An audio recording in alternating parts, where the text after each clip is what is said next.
Hey everyone! Today we're going to unbox and review the RX 590 graphics card from AMD. First off, let's take a look at the packaging.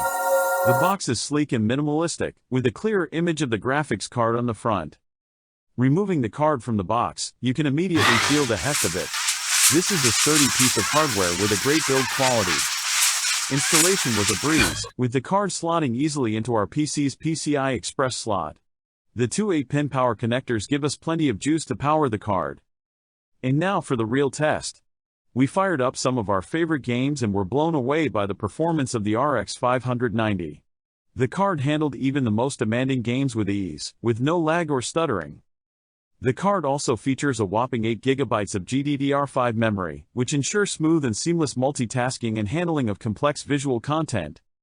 Overall, we couldn't be more impressed with the RX 590. It's a top-performing graphics card with a great build quality and plenty of power for even the most demanding tasks. Thank you for watching our review of the RX 590 graphics card. Be sure to subscribe to our channel for more hardware reviews and tech content coming soon.